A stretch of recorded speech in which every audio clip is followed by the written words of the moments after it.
drove around and then. We'll have a good time there.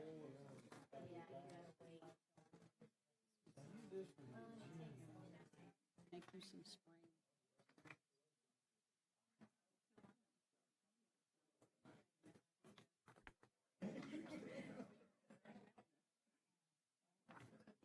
My husband and I have talked about moving. It's definitely, if you wouldn't take much to talk me in. Good morning. Welcome to the February 5th Walton County Technical Review Committee meeting. Our first item of business this morning is review and approval of the January 22nd TRC minutes. Do we have any changes to the minutes as published? Hearing none, I'll entertain a motion to approve. Make a motion to approve the minutes. We have a motion. Do we have a second? Second. Motion and a second. All in favor, please say aye. Aye. Aye. Likewise. Hearing none, the minutes are hereby approved. And do we have any announcements this morning? Then we'll move right into project review. The first project this morning is the Basin Bayou Estates minor development. Been reviewed by Bob Baronti. Renee, you're going to present. Yes, sir. If you could briefly introduce it for us. Yes, sir. This is request to approve by development order. It's a minor development. This is being submitted by David Forstrom on behalf of 7451 State Highway 20 LLC, requesting approval to develop 5 single-family residential lots on 2.86 acres with a future land use of rural residential and zoning of rural village. Project's located on the south side of Highway 20, approximately 0.35 miles west of the intersection of Marsh Drive and State Highway 20. Bob said that there wasn't any additional outstanding comments on this project. He did want us to note for the record that there is $765 due before issuance of the development order. And this was continued from the January 8th, 2020 TRC. Thank you, Renee. Morning, David. First of all, I know this has been a very difficult project. I apologize, and I appreciate everybody's patience. My first project in Walton County, and the next one will go much smoother. Thank you, David. It has been a long road for you Yes. and the applicant, but it looks like we're finally here. Thank you. So congratulations.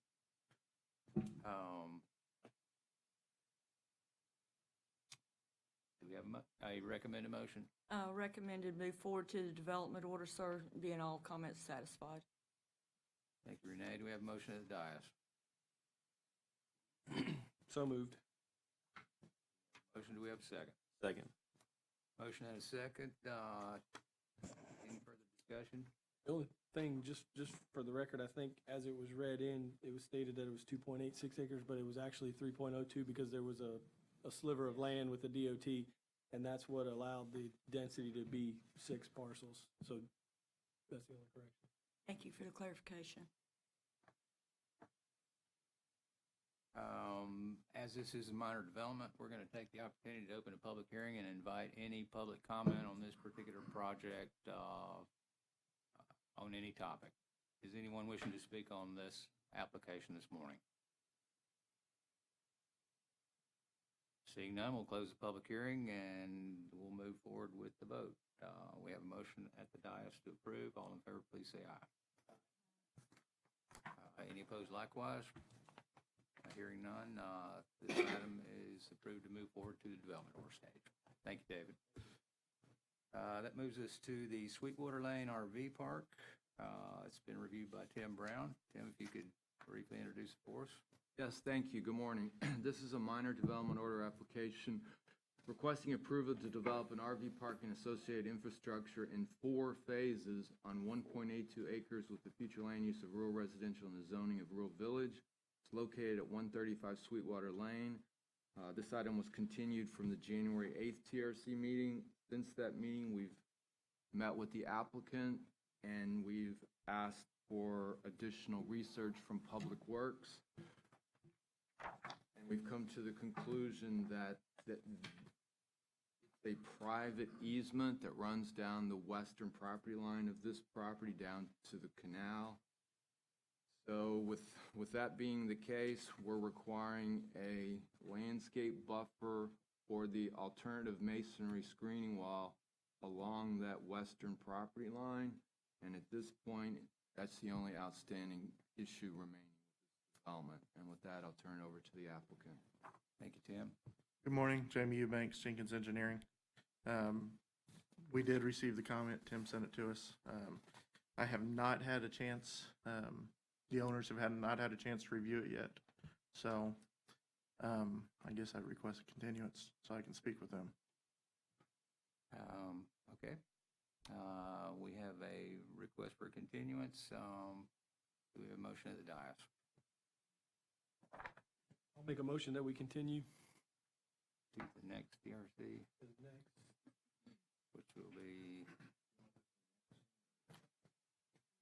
February 19th.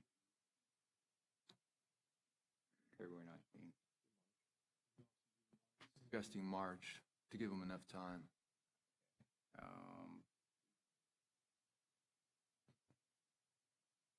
March 4th. I'll make a motion, we continue to the March 4th TRC meeting.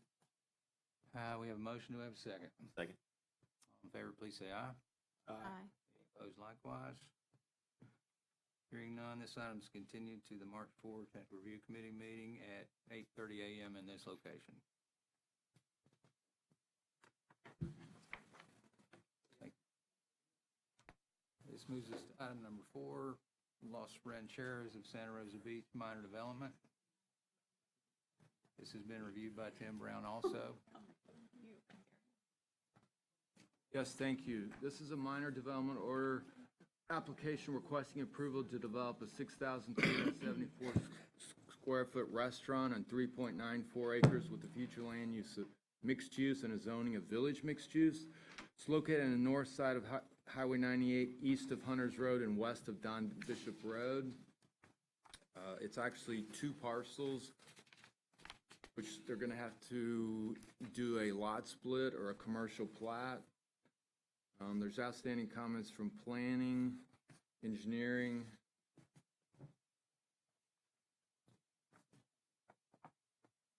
And I do not have comments to date from fire. So with that, I'll turn it over to the applicant. Good morning.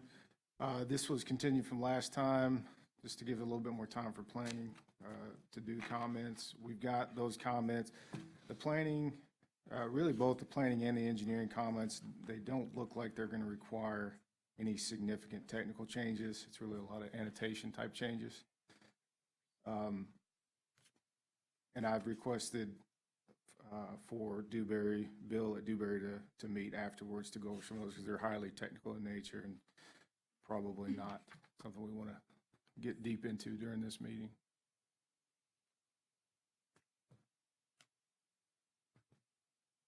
Okay. I believe most of these will just be covered with some comment responses and clarifications and things. So because this has been moved over to a major instead of a minor, we would like to, if we can, continue on to get to DRB to move forward in the process, since it's going to take about an extra 3 months to get through it.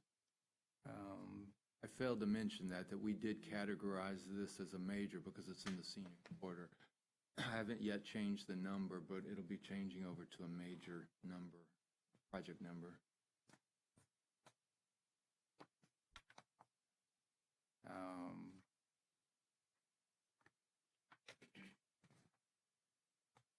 When we go to DRB, we're supposed to have all the technical review comments satisfied. Has this been advertised for DRB yet? No. We can't advertise it until we get out of Looking for- TRC. I mean, if these are minor, you should be able to address those in time to make the schedule for the March DRB. Is there another TRC this month, I suppose, in February? Yeah, 2 weeks from today. I think we can address them before then. come back to that TRC if that means we can also. Quickly, could you turn around, because the staff report will be due next Tuesday. The technical comments from Dewberry are the main thing, which is probably more so in the stormwater report, not really drawings that you need to review. I can turn those drawing comments, your landscape notes are really the only thing that I've got to change in that conceptual site plan we talked about before the meeting. So I can turn those around probably within 24 hours if we can hit the next. So have you already gone back out there and done the geotech work that you need to do to meet the testing standards of the ASTM? That's something I wanted to talk about afterwards. That was a comment that came up that I don't fully understand yet. We've done this methodology, and it's a documented methodology. I've got plenty of documentation on from years of testing. I just don't think it meets the ASTM standards. You were using an 8-inch ring and a 4-inch ring, and the standards require a 24-inch and a 12. Yeah, so, and it doesn't, we didn't state that it was ASTM standards, nor does the Land Development Code require ASTM standards. So it's signed and sealed by a geotechnical engineer, yourself, but it doesn't meet any kind of testing standards? I have some other testing standards that I can show you some documentation on. This particular test was based on something I've developed over the last 10 years. It started with the Pennsylvania Stormwater BMP, was adapted heavily to get toward the ASTM standards. However, the ring size is really the main thing that's different. And also, we're using fallen head instead of constant head, and which is a more conservative test. That's the reason why we do that. So, if we need to redo it. So who accepts that test that you've developed as a standard? I've permitted through Water Management District 4 or 5 times with this test, and through this process here in Walton County, hundreds of times through this process. So all the single family, every other commercial multifamily development has all used this over the last several years. So this is the first time we've had that comment. That's why I wanted to talk about it offline, to see if there was some way that we could figure out exactly what the concern is. It's just kind of ironic that the infiltration rate that you use or that you determine from the field test in the flood zone is as high as it is. And then there's a lot of inconsistencies in the report, so it just threw up a red flag to dig a little deeper. And I just don't know that it meets the accepted testing standards. And I don't want to get into the technical side of it, but that's sort of what drew my attention to it. Yeah. And, I'd be happy to go out in the field with you, anything that we need to do to really kind of figure out exactly what the concerns are. What I do know is what we're required by code doesn't say it has to be an ASTM test. It's very close to the ASTM test. It's just slightly modified. The ASTM test requires a constant head, the one that you stated, and we don't do a constant head for. Right, and then at the end of the ASTM standard, it references a report that's been studied for years and years. I mean, geotech been going on forever. Correct. That states that the test needs to be performed for a minimum of 6 hours. There's just a lot of tests that's been done at universities over and over and over that's been accepted, and that's why we have a set of standard testing methodology. And so I'm just requesting that we kind of look at that and see. The other thing is the flood zone. We can't really amend the flood zone at a local level without FEMA amending that. And so I don't see how you can do that in 2 weeks unless you just go ahead and accept the map as it is. And then that does require quite a bit of plan revision, I would assume, to make up for the bill. It actually would not. Believe it or not, the flood zone is on the high point of the property, and the outside the flood zone is in the low point. So if we go with what the flood zone is, those compensatory fills are going to go down, not up. The drainage ditch that now carries the water, more than half of it is outside of the FEMA Zone A. So it will go the other way. I'm happy to do that if that's what we want to do on paper, but technically in the engineering world, that's not the right thing to do. The right thing to do is the way it was done. At the end of the day, I'm not going to change the numbers, so we will adhere to it, but if you want to see the numbers the other way, I'm glad to do that. I mean, I can't accept a change in the FEMA flood map without FEMA accepting that change, so Right, I would have to say that you have to And do it that. wasn't, no change in the flood map, we were simply showing compensatory storage. That's what you will do, right? The submittal shows you changing. You're saying the whole report states how wrong the FEMA flood map is. So it can't say that if you're not gonna go through that process to get a letter of map amendment or whatever it takes through FEMA to change that. Yeah, and we do actually have that in the goal, and, that's on the agenda. KeyPack with Genesis is actually scheduled to do this, but it's gonna take him, as you have probably seen, he's extremely backed up from the flood zone studies we've got in this area, so that's not something we're gonna get through FEMA anytime soon. It's gonna take quite a bit of time to get there with FEMA. So you're suggesting that you're gonna use the existing maps and leave it how it is and change the reports to reflect that? I can absolutely do that. It's gonna go the other way. It's gonna show decrease in fill in the flood zone. And if that's what you wanna see, I'll do that. Sure. What about the ditch with the large amount of water coming from underneath 98? Hmm. The whole report states how undersized the existing 24-inch pipe is. However, now we're rerouting it to do like several 90-degree turns, and I think that would substantially decrease. That's all accounted for in the hydraulic analysis. There are several bin losses inside that analysis, and I can go through that with you if you'd like to go through that. Essentially, at the end of the day, what we tried to accomplish with that was to have a pipe that was sufficient to carry more capacity than what the downstream pipes can cover. In the event that someday they come to redevelop, they can do the right thing and upsize their pipes as well.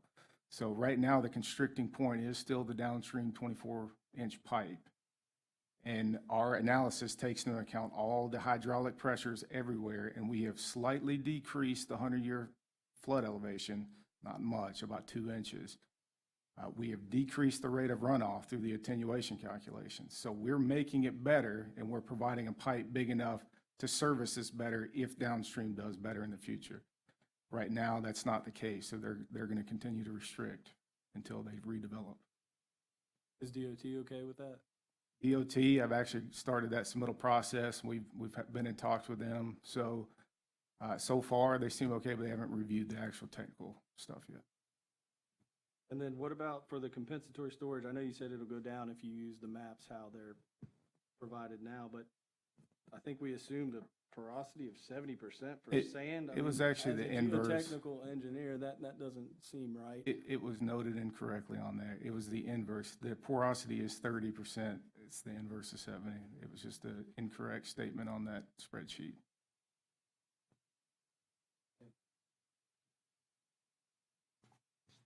Then the other thing, I guess, if you look at the traffic, if this is a multi-use project being as part of a master plan, the traffic needs to sort of consider both parcels because we are considering a connection on 98 here with an eventual connection to Hunter's Road? Correct. And so, we'd like to be able to plan for that if there's turn lane analysis required and this sort of thing. But since we're talking about these things, let's bring up what Tim and I just spoke about. We actually spoke about removing the actual improvements on the Phase 2 because it's still extremely conceptual and subject to change heavily. We do know there's a required residential component, so there will be at least one residential unit because of that requirement. That's the only thing we know that is going to be there.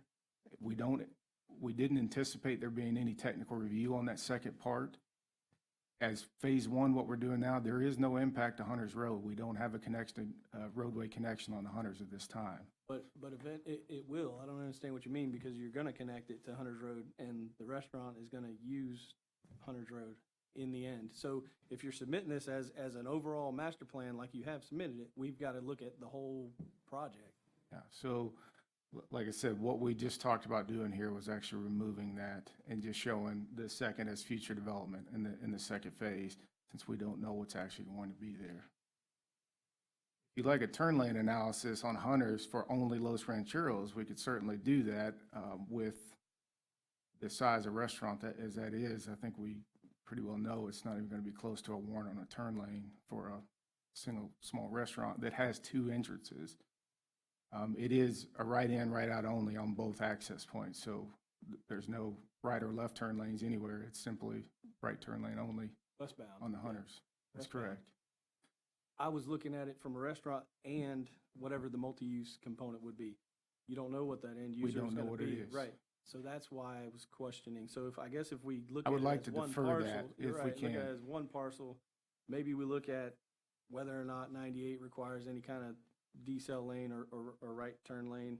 Yeah, That would be helpful. And then in the future, we may, I would like to defer that until we do technical in the future. Also, as you probably know, DOT is widening and doing work on this area, so I feel like anything we're gonna do right now is probably not, it's gonna be wasted work with what they're planning to do. and ultimately, they have the say anyway. So you're Correct. working through that process. However, we also look at it from a transportation standpoint because we're trying to keep capacity and the flow And as well as we can. as of right now, with phase one, we have a single driveway access on 98. That's really what we've always said, we're only doing technical review for the current DO, so that's why we didn't do any sort of traffic analysis on the phase two. It's purely thoughts and conceptuals at this point.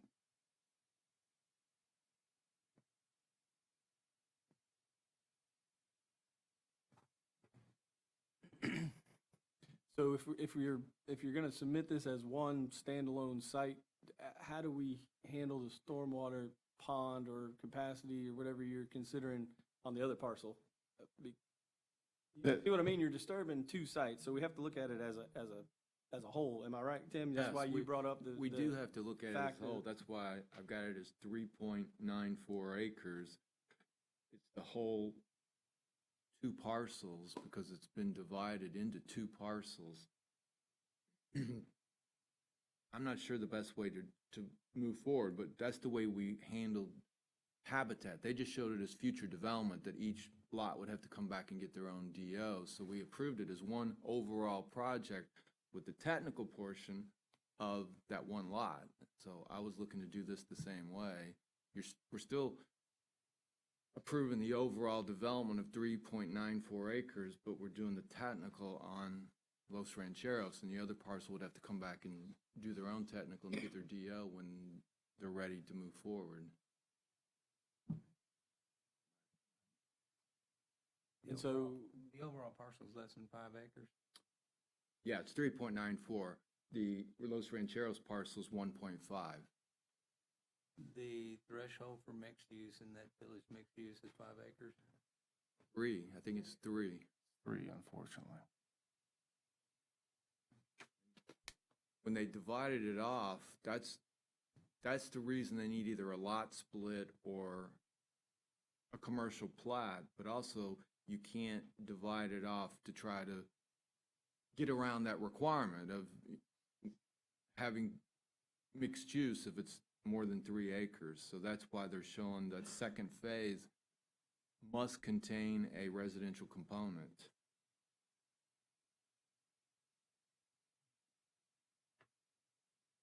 So from a traffic and stormwater standpoint, the original question was, we didn't intend to do technical for the second part, for that remaining parcel.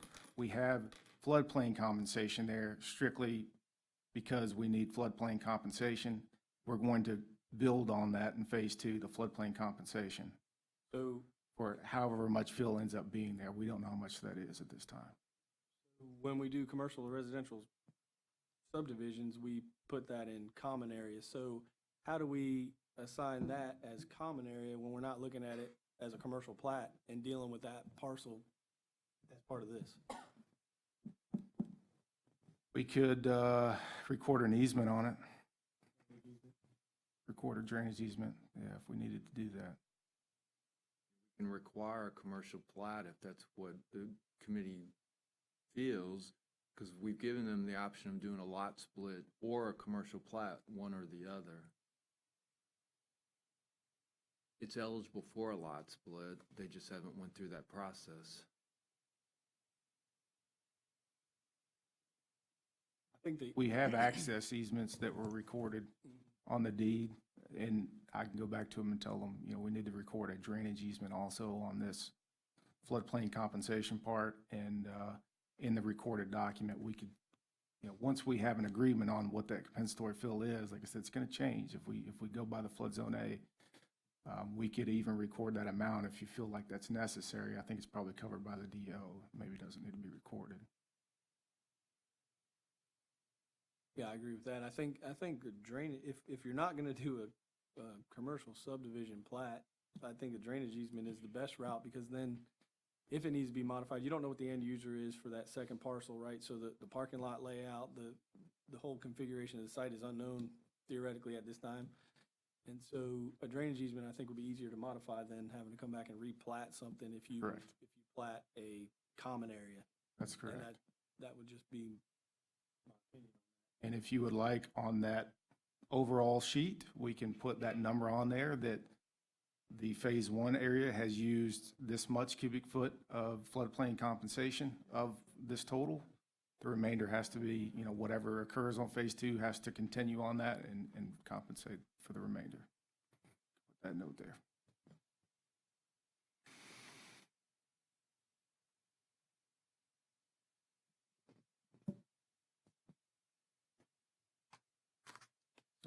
They are gonna have to, the DRB is gonna wanna see that, access over to Hunter's Road, the cross access. So that's something that isn't gonna go away. They're gonna wanna see that. Correct. Yeah. Los Rancheros own the remainder of the parcel?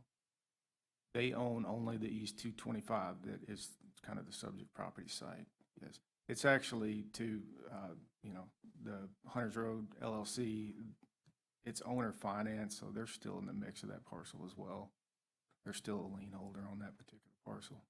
And they're aware of the restriction that's about to be placed on their property? Very aware. Mhm. Oh, Yeah, he's signed the agent affidavits and everything as well.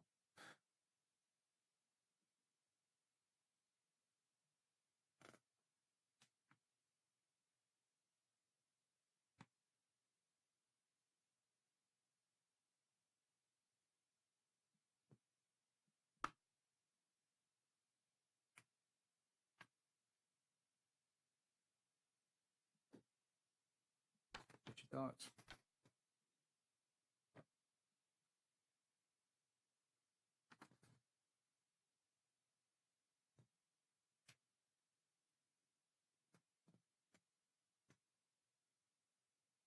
Do you think we need to move forward with a commercial subdivision, or can we review this and approve, or, move this along as a single site plan with some drainage easements on the adjacent parcel? There already is an existing access easement for Hunter's Road, it looks like, on the north side of that boundary, am I right? Goes all the way out? Yes, the easement was recorded with the deed. That's correct. So, And we do have some precedents for the drainage easements and things. Publix did this with their PUD, or actually, I don't remember if that was a PUD. I don't believe it was, but the Publix parcel did that with the old WEP parcel adjacent to it to the west as well. So we've seen this before.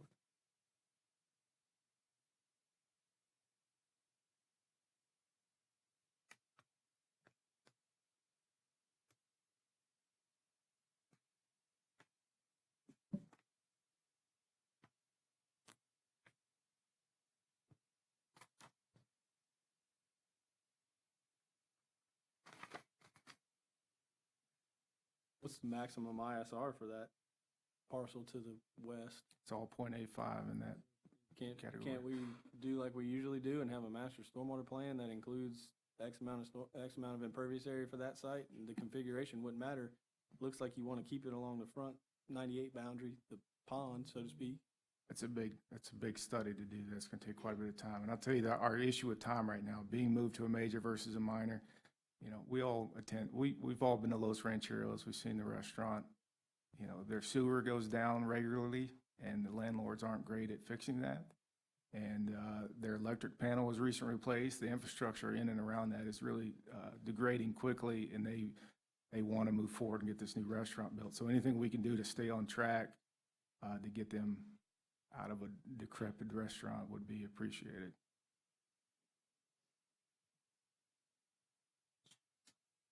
The stormwater's on the adjacent parcel?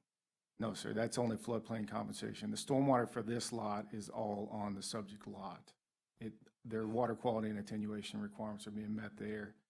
The adjacent parcel is there for our floodplain compensation. We placed that in that location because that's the place for the planned future ponds to address stormwater on the Phase 2 lot. Okay. And it just so happens that that amount of excavation generates the amount of earthwork we need to place on the access road to the east or to the west. It generates almost exactly the same amount. This also, it is planned and designed. It's not on these documents, but we did design the fill for that roadway for the wetland permitting for Army Corps and water management. Those are going, I believe have already been submitted, if our wetland scientists have gotten those in. But we did all this planning for the future, but we didn't want to muddy the waters on the technical review on this Phase 1. We wanted to kind of keep it focused on Phase 1 technical.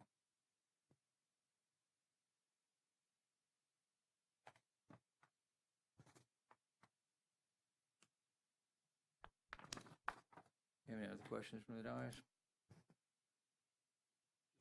Show me where the hydrant's at. You can shoot that in a PDF. Thought it was on there.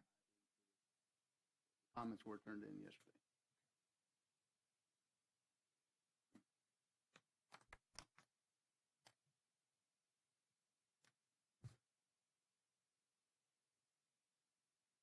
What's your thoughts?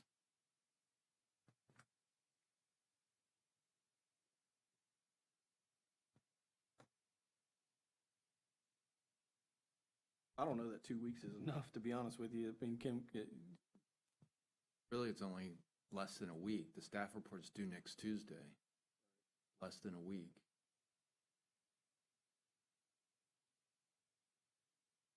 What you think, Curtis? Other than the DRI test, which we'll talk about afterwards, everything else I can get addressed on plan sheets. Probably get it submitted tomorrow. Talk about the other things. And also track the turn lane analysis, if you can agree that we don't need to look at traffic for the Phase 2 portion.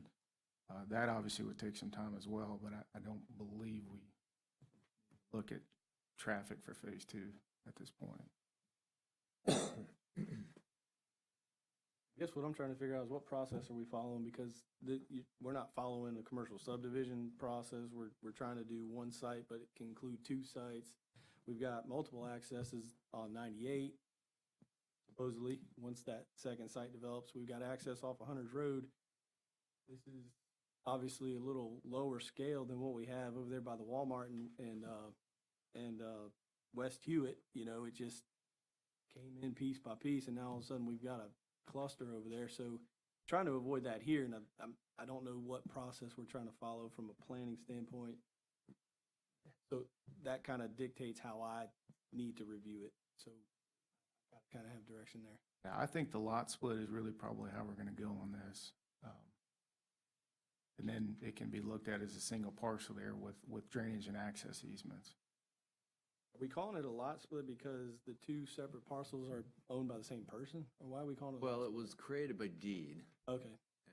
And that's not a way to create a buildable lot. And that's a Same, fix. Fix. That's why I'm following what we did with Habitat, because that was the same thing that happened there. They created 3 lots by deed, so that's why we're making them plat them, so they're buildable lots. Well, they have no idea what's going on the 2 remaining lots, so I'm following that same template. They just showed them as, you know, we approved the overall, all 3 lots. 2 other lots shown as future development, and they got a DO on just their lot. So those lots will come back and get their own DO in the future. So I was following the same template in this case because it's all similarly And this happens in more or less the same way. distinction in the habitat parcel is habitat wanted the center of that lot Yeah, they to on either side of them. side. So we're having to do the plat there. In this case, we're creating 2 lots. We could use the lot split process. Phase 1 technical and conceptual on Phase 2, and the lot split would be conditioned with everything in this DO.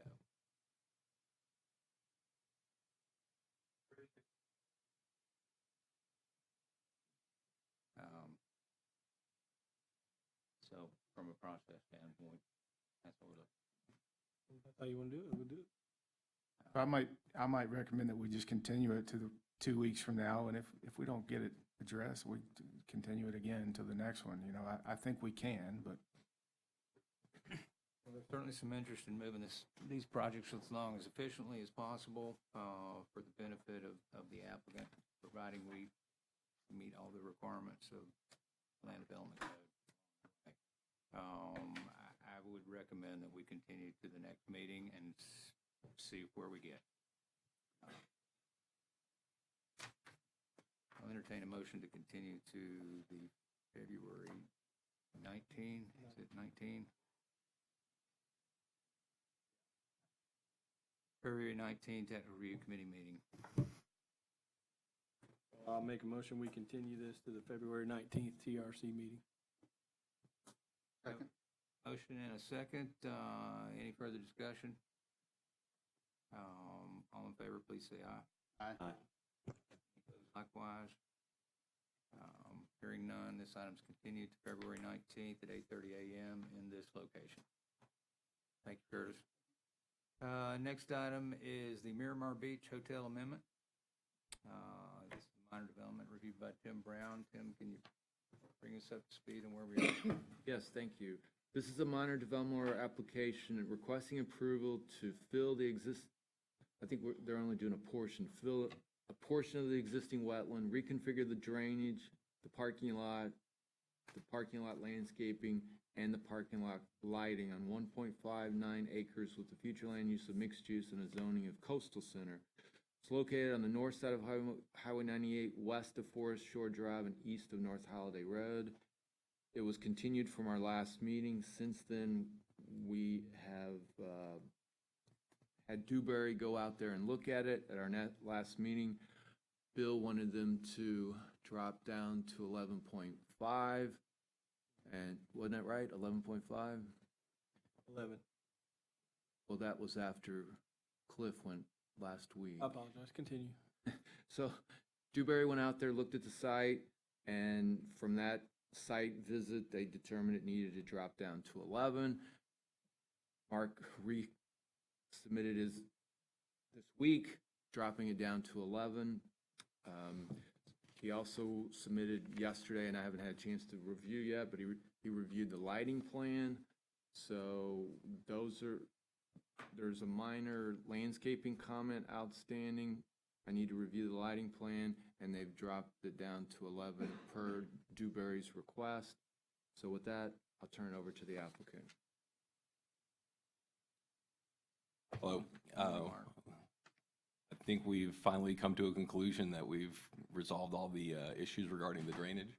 I think so. Could you just bring us up to speed since our last meeting on what changes have been made to address the previous comments?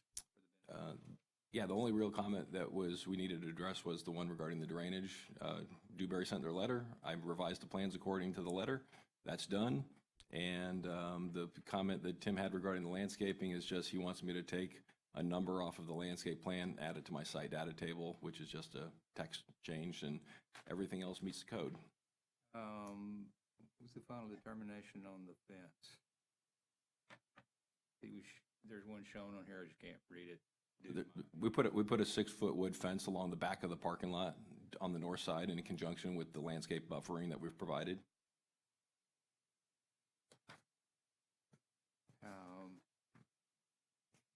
Do we think we've adequately addressed all the concerns? I believe so. Okay.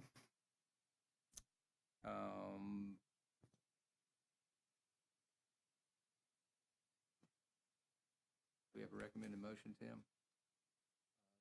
We're gonna open it up for public comment. As soon as we have a motion on the table. Dewberry okay now? Yes. Yes. Then I recommend a motion to approve the project pending resolution of all outstanding issues and move it forward to the design review board. Thank you, Tim. Do we have a motion that dies? So moved. Got a motion, do we have a second? Second. Motion and a second. we're going to take the opportunity to open a public hearing and invite any comments from any member of the public about this particular application. Anybody in the public in attendance this morning wishing to speak? Mr. Swampy. Good morning. Wanted to thank Dewberry for coming out to our home the other day, and hopefully by lowering that to 11 feet, since our back lot is 11.44, I guess we're hoping that that will be a solution.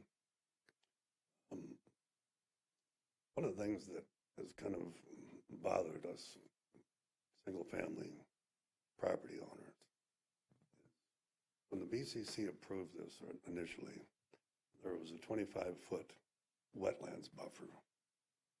And on September 12th, developer removed all of those trees without a county permit. I don't know if there's been any penalty for that. And there has not been yet, but that code case is still open. And part of the resolution of that case is getting the appropriate development order. I'm sorry. Part of the resolution of the code violation is obtaining the appropriate development order for the work that they were either performing or about to perform. And that's where we are now. But the code case has not yet been resolved. This is just part of the remedy. Amendment is moving the parking lot 25 feet closer to our homes, and by filling in the wetlands, they're gonna, they've already taken out 3,700 square feet of trees. They weren't supposed to. Now there could be another 5,000 square feet of trees being removed. But it seems like maybe the stormwater is hopefully being addressed. The landscaping is devastating to our properties. It's kind of like we fixed a problem, but we made it worse. I understand this is a commercial site, and it was heavily wooded prior to development, and there was still some vegetation at the back under the original approval. But what they're proposing does meet the code. They could have done this in the beginning. And that is our job, to make sure that what they're proposing does in fact meet the land development code requirements, and to do our best to make sure that what's proposed is compatible with what's adjacent. Would like to, if at all possible, not to have a slash and burn with the remaining trees. I don't know if that goes to the design board or whatever, but we would like to keep as many of these mature trees as possible, because the 10 or 11 saplings that are going to be planted are not going to replace the forest that we had behind us. It will be different. It'll be different, but can we be somewhat selective on what trees are removed, as opposed to just removing everything and planting 11 trees there? Certainly, if there are trees that would meet the requirements of any landscape buffering, we would give credit for that. I'm not sure if that, I don't see the landscape plan this morning in our package. There's some 80-foot pine trees there, and they've already taken down several of those, and we don't really want those to be removed, if at all possible. Mark, you want to respond to this? And are you familiar with the trees you're talking about? I'm familiar with the site, yes, and what I'll do is I'll communicate that back to my client, that while we're doing the filling, clearing, that we'll try to preserve as many of those. I mean, it helps us as much as it helps Mr. Swanby. There's no reason to take down trees that are functioning as part of a landscape buffer if we're going to put back a landscape buffer, if that makes sense. It does. Yeah. And how would we determine that ahead of time before they begin that process? Mark, you want to respond to that? I mean, is there's some manner of identification of what can be saved out there that's visible to the neighborhood? I mean, you gotta, tag the trees or something? Yeah, I mean, we can go out there and flag, I'll have to have like the surveyors go out there and, survey the limits of where the parking lot is. And then once we get that staked out, then we can go out there and flag up the trees. We do this on all our projects, more or less. Like I said, we don't want to clear anything more than what we really have to. And, All of the residents that are going to be impacted would be allowed on site when when that's going to be taking place. I'm sorry, I didn't quite hear you. As far as the residents that are being impacted, when the trees are being selected on which ones to be saved, would we be on site to help in that process? I think it's going to be up to the applicant and the applicant's engineer. Anything that is consistent with what we've approved, they've indicated they're going to say. I can't tell you exactly which trees those are this morning. But the applicants indicated that they will flag those trees so they are visible and you can see which ones they're proposing to save and which ones are proposed to come down. I mean, you've got communication with, you've met with them more than I have. So, I'll communicate this to the builder. They'll flag them up. They'll contact you. You're right there. You can come out and see it. And this is really between you and the builder. I mean, this isn't a TRC matter. They've indicated in good faith that they will do their best to do what you're requesting. As far as the fencing, it was going to be a 6-foot solid fence, not a slatted fence, so that it would block any automobile headlights coming through. That is, the intent of the fence is to create a opaque barrier to prevent Headlights from shining in the backyard. Mhm. Yes. That's consistent with what we discussed when we last met.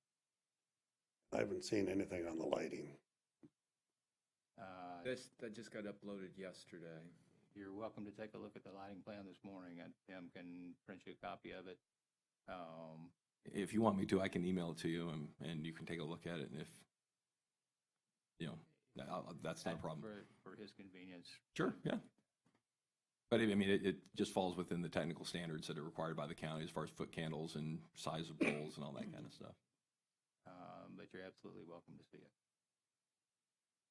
As far as the direction of the light fixtures, that can be looked at and adjusted. That will be in the lighting plan itself, as far as the type of fixtures, where the cutoff is, where they're located, the height of the poles, and those kinds of things.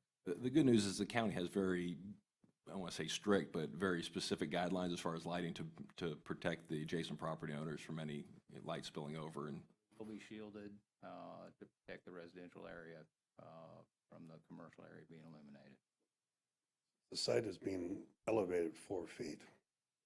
And if there's a 14-foot pole, now it's 18 feet. So in our property, even if it's directed straight down, we're going to see that light. And I can't tell you won't see any light because it is a commercial site. And they are required to eliminate their parking lot. But the lights will have shields. And that's been a concern that we're elevating essentially the poles because the site's being built up. It's moving closer to your neighborhood. But the applicants indicated that they absolutely will comply with the county land development code, which speaks to that. The amount of allowable light at the property line measured with a light meter is 10-foot candles. Cannot exceed that. And the lights are supposed to be fully shielded from the residential areas.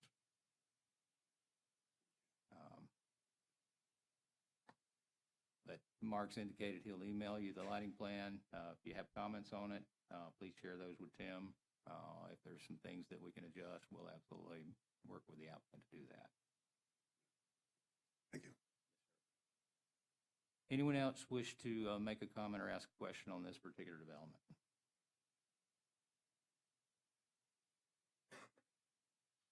Okay, we have a motion at the dais. recommending approval, subject to satisfaction of outstanding comments, and moving this forward to the Design Review Board. All in favor, please say aye. Aye. Any opposed likewise? Motion's carried. Subject to satisfaction of comments, this item will move forward to the Design Review Board for the next step in the review. Thank you, Mark. Thank you.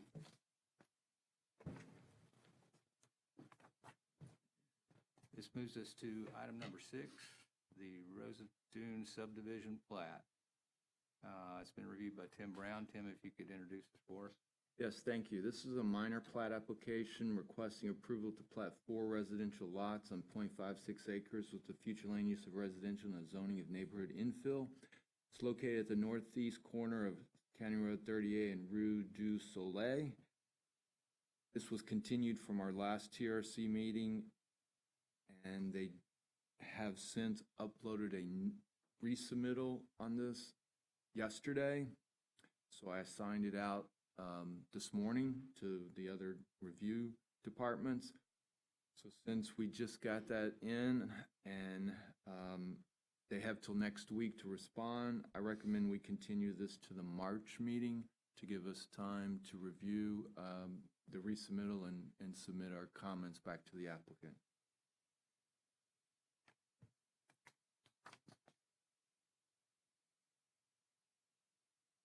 The existing house, is that a less than accept?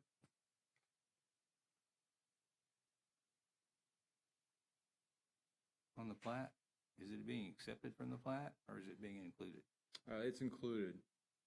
All 4 lots. It's a 4-lot subdivision. It's being included. Okay, our map just makes it look like it's being excluded. On the first page, and I'm pretty sure I know the reason for that. Different owner names. Yeah, and they don't actually label those lots. I mean, that should be Lot 2. The one to the west should be Lot 1, but neither one are actually labeled, and that was one of our comments. Label all the lots, but it is being included. It's 4 lots, and that the house that was originally built there is included in it. Yes. Like you say, there is different ownership there. Recommending we continue this to the March meeting. Yes. We have recommended motion to continue to March 4 at 8:30 a.m. in this location. We have a motion. So moved. Second. Motion and a second. All in favor, please say aye. Aye. Likewise. Hearing none, this item is continued to March 4 at 8:30 a.m. in this location.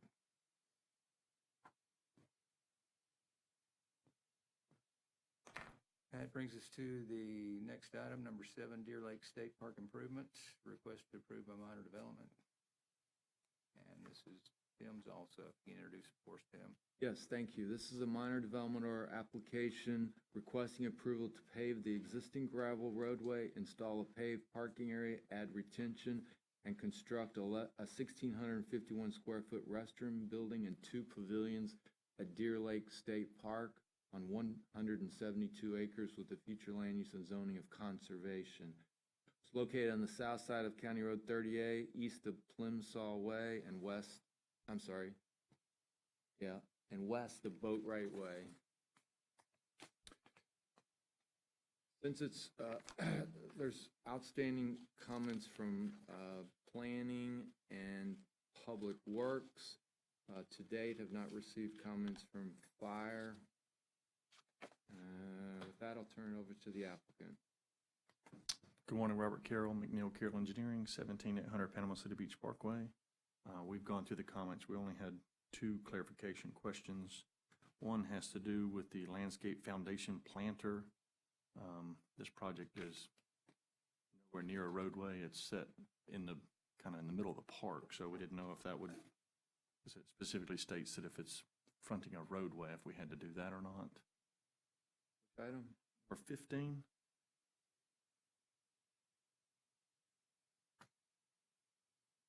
Foundation planter, minimum width of 5 between a building and parking lot along any facade fronting a public street.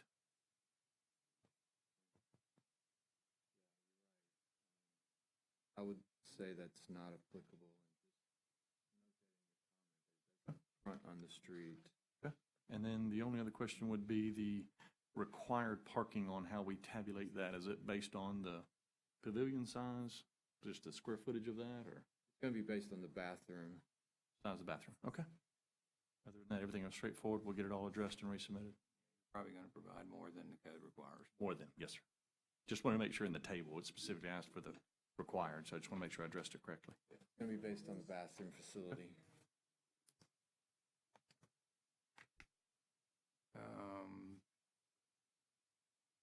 This is a minor development order.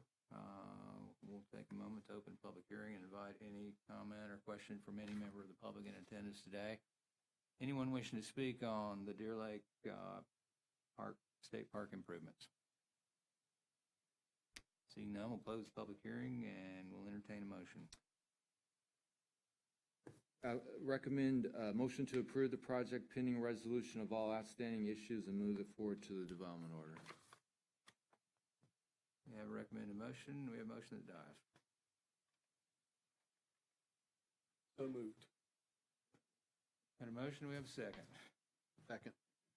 And a second. All in favor, please say aye. Aye. Likewise. This item is approved, subject to satisfaction of outstanding comments. Thank you, Robert. Thank you. Next item, number 8, the Origins Grocery Major Development. It's been reviewed by Renee Bradley. Renee, if you could introduce for us. Yes, sir. This is a major development order application submitted by McNeil Carroll Engineering on behalf of the St. Joe Company, requesting approval to construct a 62,213 square foot commercial retail building consisting of multiple tenants on 15.6 plus or minus acres of a 55-acre tract. The future land use and zoning is Bay Walton Sector Plan Town Center. Project's located from US Highway 98 and Watersound Parkway on the northwest corner and is identified by the parcel IDs in our packet. We do have quite a few outstanding comments on this project. This project's also, the roadway to it is part of our mobility plan, so some of those comments are stemming around that. As far as the actual site plan comments go, I don't see anything that is that significant other than just knowing what that right-of-way is going to be adjacent to that, and I didn't find any distances and wasn't able to measure that as part of that. We also have a few engineering comments. This project's also required to go to the DRB, so we have to have all technical done before that. And I do not believe we've received anything from fire yet. And with that, sir, I'll turn it over to the applicant. Good morning, Robert Carroll, McNeil Carroll Engineering, 17800 Panama City Beach Parkway. We have gone through the comments. They're extremely straightforward, but we do have three clarification questions. One has to do with the parking, and I know since we're in the scenic corridor, there is a different standard. The potential tenants, they have a criteria of 5 per 1,000 on the parking that they want. Scenic corridor says that shopping centers are 4. Well, so it says actually per 61105 A to B, shopping centers are 4 paved spaces per 1,000, but then it also states 1 overflow / unpaved space per 1,000. So does that mean that it's 5 since we have to have the overflow? Yeah. Okay, which is what we're requesting is the 5. You don't have to build the 5th one. Okay. We would prefer it, so, okay. If you'd like to build it, we're okay with that. Okay, that'd be great. We're just trying not to put it in the side and rear because being a grocery, those are typically areas we don't want pedestrians in because of loading and movements. Okay. Second question I have is, the last two are based on engineering, so I'll put these on Dewberry. It says portion of the existing stormwater management facility appeared to be filled, please address. So what we're doing is reshaping that basin. We're filling in that front portion, but expanding it extremely to the north. So you didn't have any comments about the calc, so I assume everything is okay. Just want an explanation of what we're doing or why we're doing it? Okay. Yeah, it was just a reshaping to get it to work for that out parcel. And then the only other question that I had regarding item number 10, please provide turning lane analysis for eastbound. I assume that's on Highway 98? Yes. Okay. there's an existing turn lane there. It doesn't show up on our plans because it is existing. Do we just need to show you that it's there? And it is currently a lighted intersection now that has been installed. If you knew that or not, but No, I do that. I think I was talking about the second entrance, not the Watersound Parkway entrance, but it looks like there's. okay. So just note that there is an existing left turn lane there and tell you the distance on it. Right turn lane? There's an existing Westbound. left. This says eastbound, so I'm assuming you're talking about on Highway 98. Eastbound going northbound, so coming on 98 to make the turn to go into Watersound North Parkway? Yes, on 98. There's already one there. Yes, sir. And then I guess what I was checking was the queue length. Sometimes we got to extend those. Gotcha. Did you look at that at all? Just the length of it, in the queue length and what it would require after adding, is assuming they installed the turn lane at a specific length Yes, based on anticipated growth, I would assume. Okay. And I just would want some clarity on that. We'll look at that. And it's much longer than normal because it was installed prior to a light being there. So Right. there was additional queue prior, but now with a light, so that helps us on queuing, so Just need a little clarity there. That's no it. problem. Sounds good. It wasn't shown, so I assume that's what it was. Other than that, everything else is straightforward. We'll get these responded today, uploaded, and respectfully, hopefully we'll get it approved, we can move to DRB. But the fire comments, it is a sprinkler structure. There are fire hydrants everywhere, so hopefully we can get that comment so we can address it if you have any concerns. I would like to note that we are looking for like a 110-foot right-of-way from that section to the cul-de-sac that's up above here on Watersound Parkway North. I've made St. Joe aware of that. I talked to Catherine this week about it. That's really what we're looking for. I think that's going to require some design changes there. So I know that that's something we've got to work through. Additionally, on the parking for the additional parking, scenic corridor requirements requires the additional parking to go on the sides and behind the building. That's not just a Chapter 5 or Chapter 16. So it being in the scenic corridor, the way I understand that, and Tim can correct me if I'm wrong, we do have to move some of the additional parking to the side and to the rear. Am I incorrect on that? Yeah. That's if we exceed the 5 per thousand, not the 4 per thousand. The additional parking. So any additional parking other than the 5 per thousand. So basically what you're saying, the 4 per thousand doesn't apply for the other. Anything over 5 per thousand would have to go to the sides or the rear. Understood. Okay. All right. As long as we have As long as the we're clear. 5 and not the 4. So if the Okay. 5 can stay out front, then I think we're dealing with about 30 spaces versus 100 plus. So that helps a lot. So with that said, sir, I made a recommended notion that we move this forward, but I do have some concerns about the right-of-way before we're able to keep going forward with this. I feel like all the technical comments is something that can be responded to, but that's still something that's out there.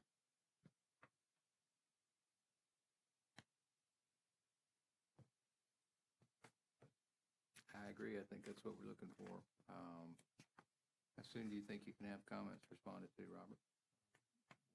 We'll have everything addressed today. Including the right-of-way? So fortunately, our client owns all that property, so we have and it's all private, so we have more than adequate land to address the concerns. I have great faith in you. Recommend a motion? I recommend, based on Robert's getting us in today, that we move this forward to DRB once all comments have been satisfied. We have a recommended motion. We have a motion at the dais. We have a motion. Do we have a second? Motion and a second.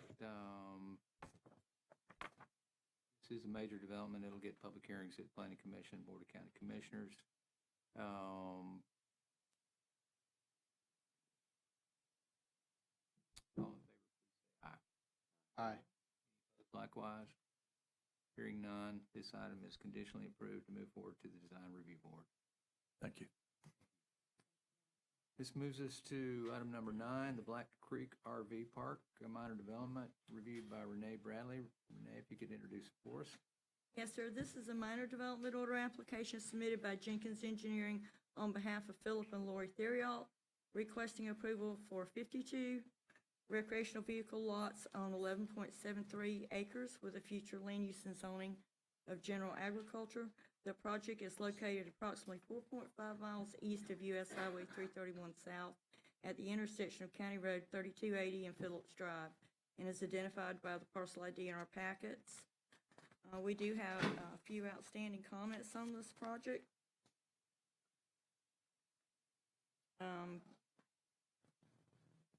Believe that all the comments from planning could be addressed fairly easily.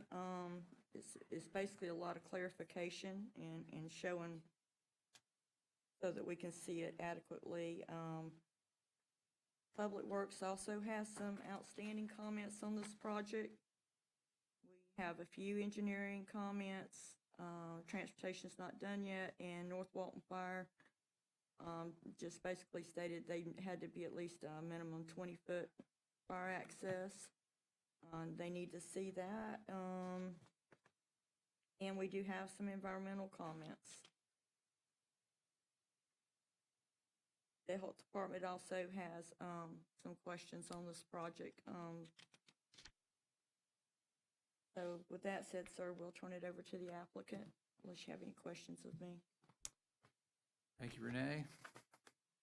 Jamie Eubanks with Jenkins Engineering. Renee was kind enough to get these to us last week, so we have actually already addressed all the comments. We're pretty much ready to submit. We're just waiting on revised survey to come back in. So I don't have any technical questions. Recommend a motion? Feel like they'd be able to meet all the comments necessary and would like to move it forward to the development order once all comments have been satisfied. Okay, we have recommended motion. We have motion at the dais. Just have a quick question. The revised survey then would show the actual edges of pavement so that you can do the turning analysis? That's the revision. Right, correct. okay. We've already, we went out and measured the actual radius and ran the auto turn. So we know what it'll be, but we're waiting for the updated survey to come in.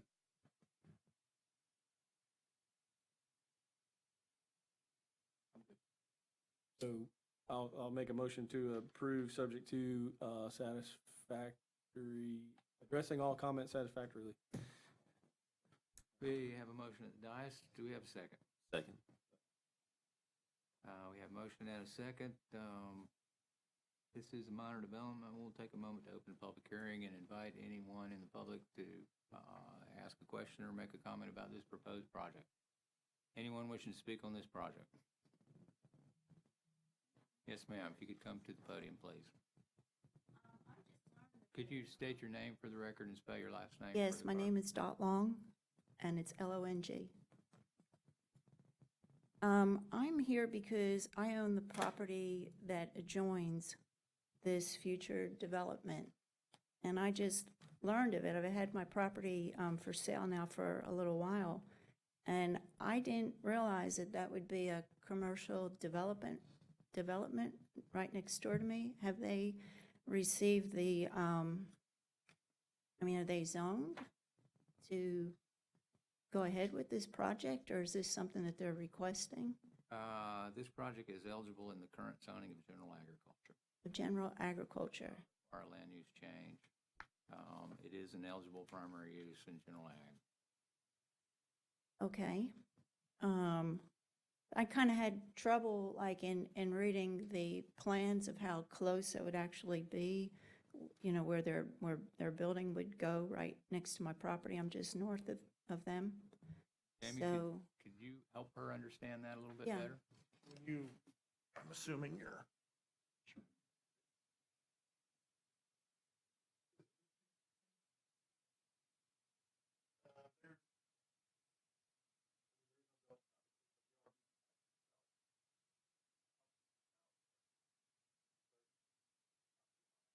That area is actually part of the area that we use to satisfy the preservation requirement. So it will remain natural. Yes, ma'am. 30 feet on one end, about 40 feet on the other end. Not quite parallel to the property line.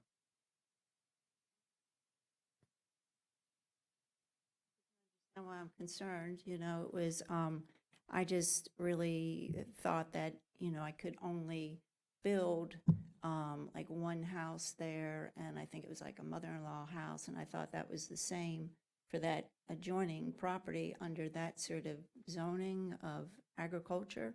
And that would be the allowable use of the adjoining property if they were going to build a single-family home. They would have the same opportunity that you would. I think this is, They don't have this, 7-3, yeah, they'd be eligible for one single-family home and a carriage house. But that's not the only eligible activity that can be approved in that land use category. I didn't realize that. So if I wanted to do a development on my property, that would give me the, You would have the same opportunity if you're in general ag also as this particular applicant. I guess it's still not clear to me. I mean, if it's like the one house and the carriage house, and how does that fit with a 52 slot? Considered a functionally ag-related development. It's adjacent to a waterway, and it would be allowable. Okay, it's, And you would have the same opportunity on your side because it appears that you also back up through the creek. okay. So are they just limited to having RVs there, or does that mean it could turn into a mobile home park? No, it's an RV park limited to not more than 6 months of occupancy per space. 6 months? That's the current land development code. So there won't be mobile homes all lined up. There's just 30 feet on the other side of my property. Not a mobile home park. Okay, because I think there was a question in there that they would have to, there was just something in there. They would have to clarify the definition of the RVs and the mobile homes, and that would have to be clarified. I think it was in red. Looking think at health that's a department Department comment. comments. Is that what it is? Health department comment. This is all new to me, so.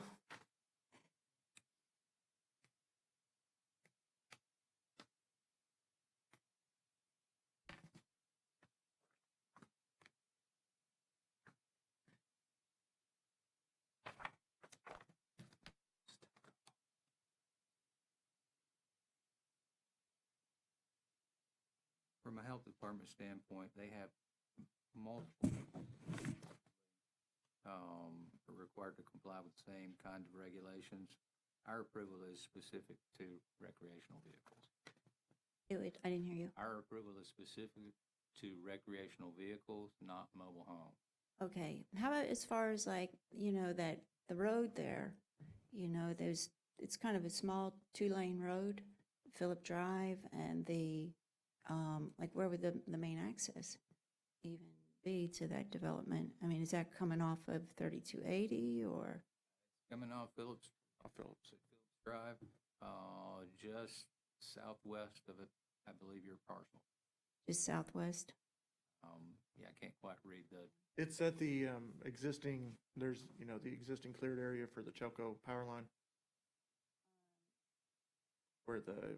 Where that sign that you're holding, where that was posted, it'll be at that I location. haven't been out there. It was a neighbor that had Okay. alerted me to this. Because actually the people that did this development didn't send me anything. So, that sort of made me like, concerned. So do you know how far that is from my property? The main entrance? Very close. Very close. Yes. So the front door will be like 10 feet or 30, like, I know you have to have a 30-foot buffer. Is that 30 foot right up to my front? Ma'am, can you see the picture right there? The dark is the drive aisle and the entrance for the whole entire RV park. So your property is just north of that. So it's right at the corner on Phillips Drive. And the reason, right, and the reason we requested the survey to be updated is so that we could verify the width of Phillips Drive and we can confirm that the RV, either trailer pulled RVs or the big motorhome RVs would be able to navigate in and out of there sufficiently without running off the road or leaving the pavement. leaving the pavement.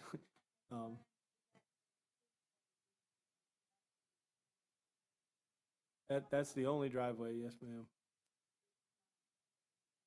No, ma'am. No, ma'am.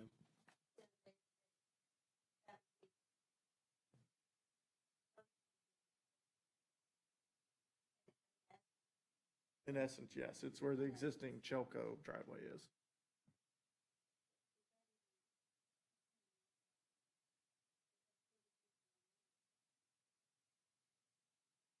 There's really no required distance away from the property line for the driveway. You know, it's not encroaching on your property, so it's allowable where it is. Yeah, we don't have a.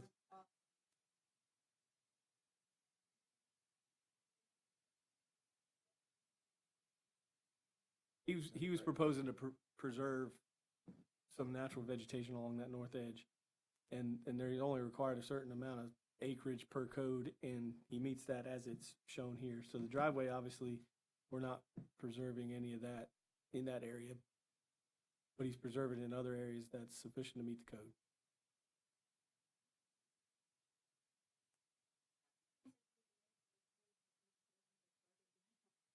Then away from my front door and my, you know, potential to be able to sell my property and do something. But I don't know if there's anybody else that came from the neighborhood to make a comment, so I got nothing else to say. Thank you, ma'am. Anyone else wishing to ask a question or make a comment on this proposed development? Anyone else? Yes, ma'am. Come to the podium, please, and state your name for the record and spell your last name for us. My name is Genevieve Hamilton, Hamilton. I live on Phillips Drive and own property there. The original road, which enters Phillips Drive off of County Road 3280, is designed as a rather sparse residential road. And it concerns me the amount and the weight of the traffic that's going to be coming on that part of the residential road, in and out of that park, because there's some awfully large motorhomes that travel. And the road was never built for that. Even the part of the road which doesn't adjoin this development but goes around the circle of Phillips Drive is even more sparse than that. So if they turn onto Phillips Drive, they're going to be circling around the back part of the circle, which is not designed for commercial traffic at all. The back part of the circle being further north on Phillips Drive?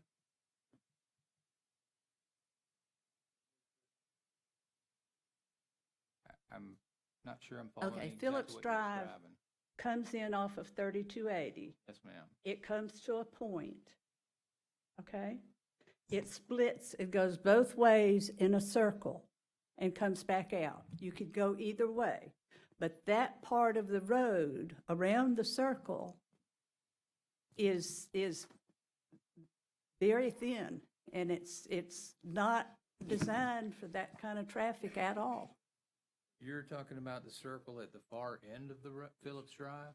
Yes, but if they turn onto Phillips Drive in order to come back out the way they want to at County Road 3280, we're going to have traffic on the backside of Phillips Drive that it's not equipped to handle. I can't see why they would be going that far up the road, because they would be passing the entrance to the RV park. I hear what you're saying, but you're talking about lengthy vehicles and heavy vehicles, and sometimes they cannot turn in the width of the road they've got there. Yes, ma'am, but that's exactly what we're here to determine, that they have adequate width to turn in. Is that going to protect the people on the backside of the circle and the strength of the road in front of their homes? Be no reason for RV traffic to go further northeast beyond the entrance to this development. I mean, I hear what you're saying. I've seen things like this happen over and over again that are not intended to happen. Ma'am, but And if that happens, it's going to destroy the road that goes in front and around my property. Jamie, will you refresh my memory, because I can't read the plans. This is a private or public roadway? Phillips is public. Is a public roadway, so it's county-maintained road. So in any deficiencies that would occur, not saying that it will, but if there are, the county will maintain the roadway. I hear what you're saying. The county originally built the road to some standard up to the circle. From there, it was a dirt road that went around the circle. And my husband and quite a few of the neighbors kept petitioning to get some kind of pavement, and all they were willing to put was the bare minimum of paving on that part of the road that goes around the circle. And we've had disagreements with the county several times over issues with what they did there. And I see a bigger issue coming big time. But only if you get RV traffic down to your end of the neighborhood. And what's to prevent them? Well, it's a public roadway, and we can't decide who gets to use a public roadway if it is open to the public. And that is the circumstance on this road. However, this proposed development is being designed so that there would be no reason for anyone to pass by their entrance. People go where they want to go. Yes, ma'am. If there's a way to do it, they will do it. And it really, really concerns me, because we already have problems with the edges of our road being crumbled off, and they don't want to come back and repair that. Yes, ma'am. I understand your concerns. I hear that you understand it, but you don't live there. No, ma'am, I do not live there, but we don't approve anything that I wouldn't live next to. That I can promise you.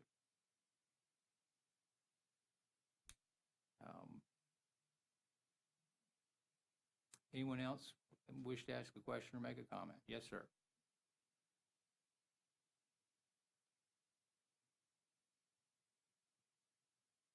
Hi, my name is Jeff Gage. I own property on Phillips Drive. Spell your last name. for me. Gage.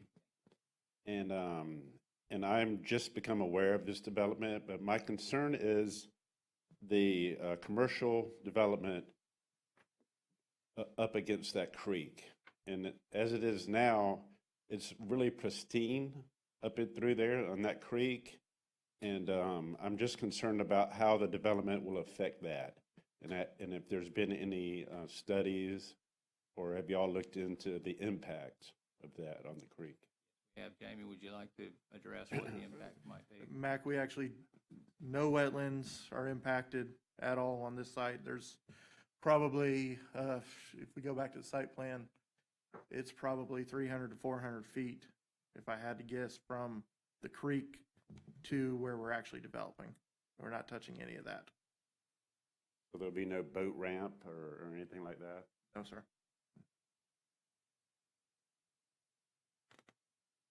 Okay, thank you.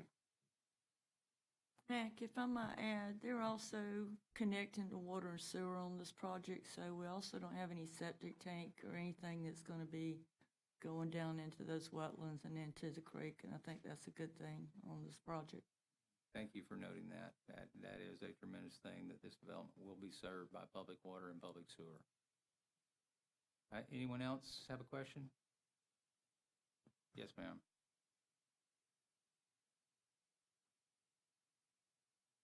Have you been out there? Oh, yeah.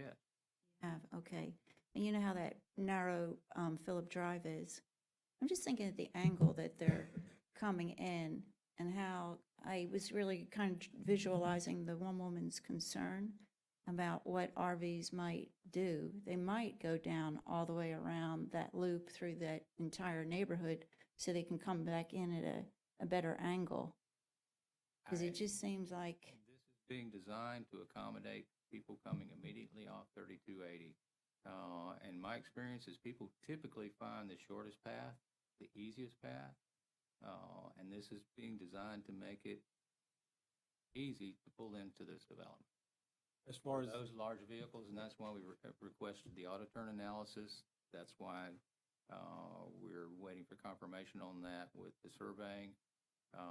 But it absolutely is being designed for the size of vehicles, the maximum size vehicle that might visit this particular development. Okay. Yeah, I was just looking at the drawing here. Okay. And the driveway is proposed at a 90-degree angle, and that's how we propose all driveways. Is proposed at what? 90-degree angle.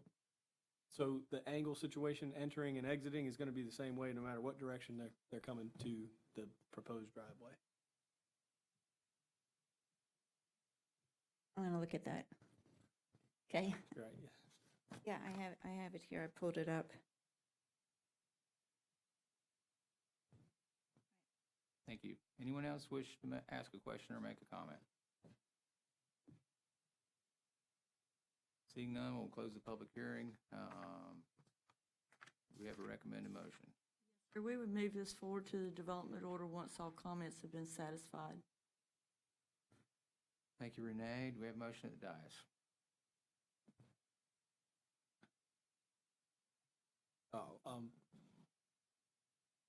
Motion as stated. We have a motion. Do we have a second? Second. I have a motion and a second. Any further discussion? All in favor, please say aye. Aye. Any opposed likewise? The motion is approved. This item is conditionally approved to move forward to development order subject to satisfaction of any outstanding comments. Thank you, Jamie. We'll move to item number 10, the Sandestin Mini Golf and Ferris Wheel request to approve by minor development order. This has been reviewed by Renee Bradley. Renee, if you'll briefly introduce it for us. Yes, sir. This is a minor development order application submitted by Emerald Coast Associates on behalf of Sandestin Investments LLC, requesting approval to construct a mini golf course and a Ferris wheel on 1.86 plus or minus acres with future land use of mixed use and zoning of a coastal center within the Sandestin Development of Regional Impact. The project is located on the north side of US Highway 98 on the Sandestin Boulevard, approximately 0.8 miles on Mike Hayes Drive, and is identified by the parcel in your packet. Planning, I believe, only had one comment. I don't believe we had any engineering comments on this project. We're still pending fire comments. Don't have any environmental either. Conditions of approval are in here, assuming that standard conditions when he does Actually, get a chance. You already looked at it, Sammy? I have not, but I do have a couple of questions. Yes. Okay. I can turn it over to the applicant, sir. All right, go ahead. That's okay. Turn it over to the applicant. I'm going to turn it over to the applicant and let Sammy answer your questions. Sean Humphrey, Emerald Coast Associates. Question, how far in is this Ferris wheel going to be, and what's the height of it? The Ferris wheel, I'm not sure on the height of it, but it is just north of that asphalt parking on the south side of our proposed project. So you're going to improve those road conditions in there? The road conditions are already paved and. Right, there's 20 pavement foot. to the asphalt, or the parking, but then past the parking, it's undeveloped, correct? Yes. Is that where it's going in at? Yes, So is that area going to be developed? That's the question. not as a roadway. Okay. We probably need to talk then, because Okay, I'm not sure how we're going to service that Ferris wheel, however tall it is, if worst case scenario. Yeah. Egress to get to that. Okay, yeah. We can talk offline. I kind of give you an idea of what Yeah, I'm that looking sounds great. for, but that's something that jumped out at me real quick. And if you can give me the height on that. Okay. I feel like we went through this 10 years ago.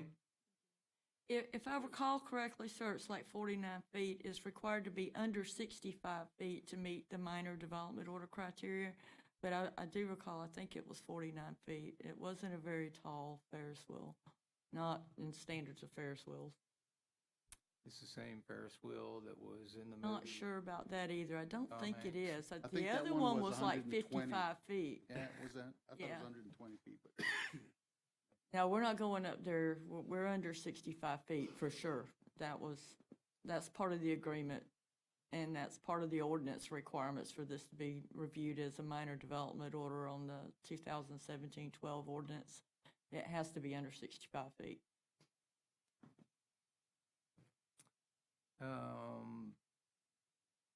Question for the applicant. South Walton Utilities specifically has not approved this project.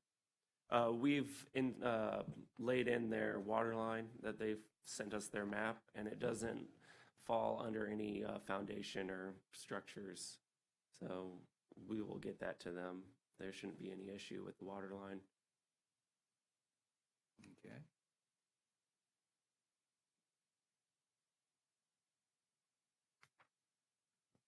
Anyone else have any questions?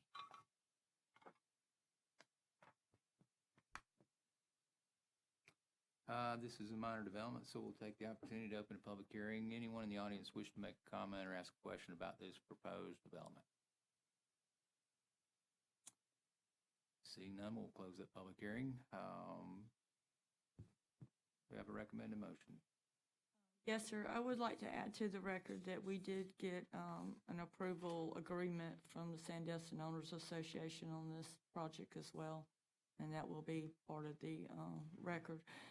And we would request to move this forward once all comments have been satisfied and they get with fire to answer any concerns that they have and any redesign that might need to be made based on that.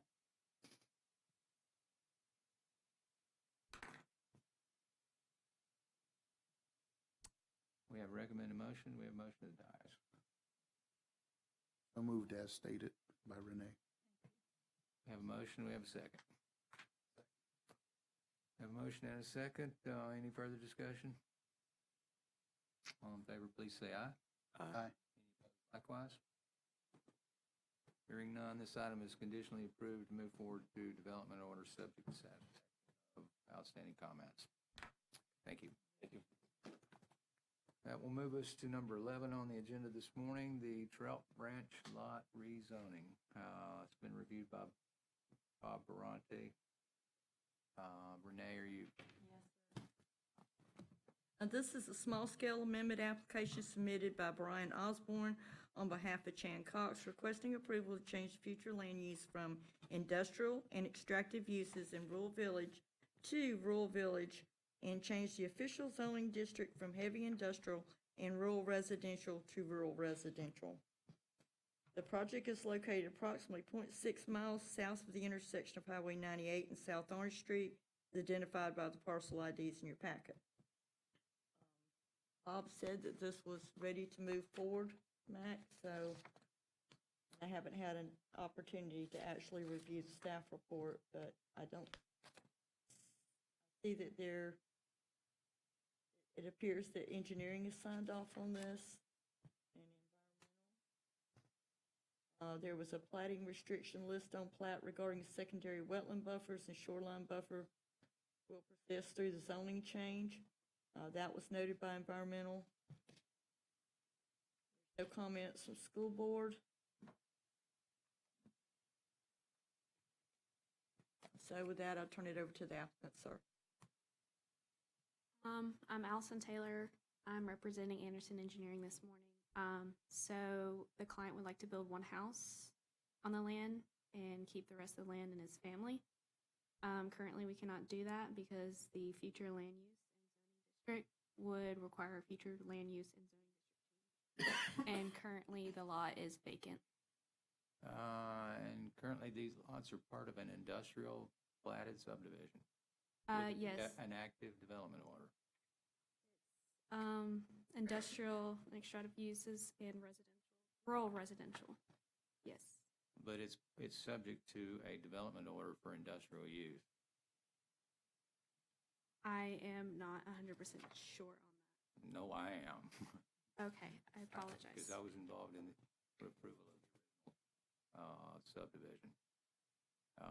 And this has been a point of contention with the owners of the individual lots there for probably 10 years. So my specific question is, what are we doing about the plat and the industrial DO? Because right now, the development order and the plat don't allow a single-family home.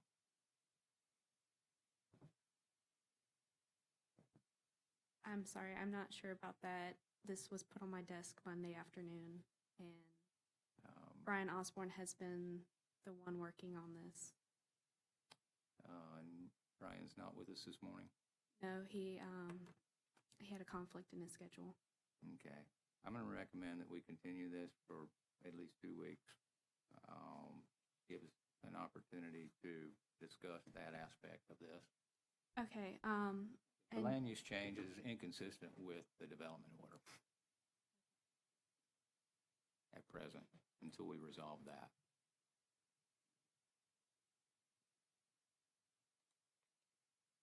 Just for clarification, the advertisement says Highway 98. This is off of Highway 20.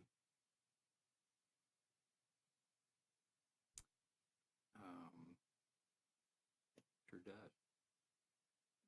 We'll need to correct that.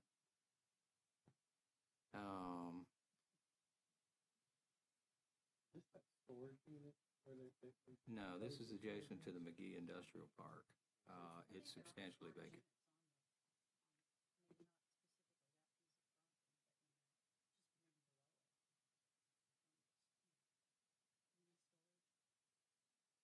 I don't know that we've approved anything like that there.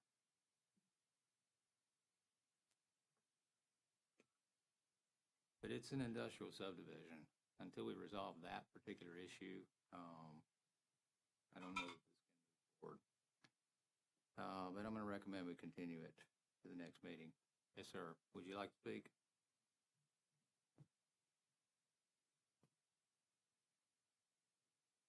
My name is Chan Cox, last name C-O-X, and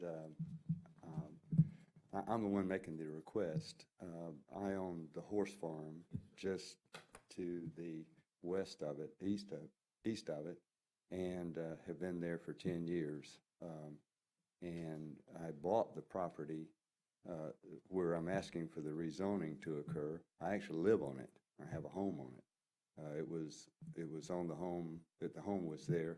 I think I talked with you about it a few years ago. Right. It was originally intended to be removed upon approval of the subdivision.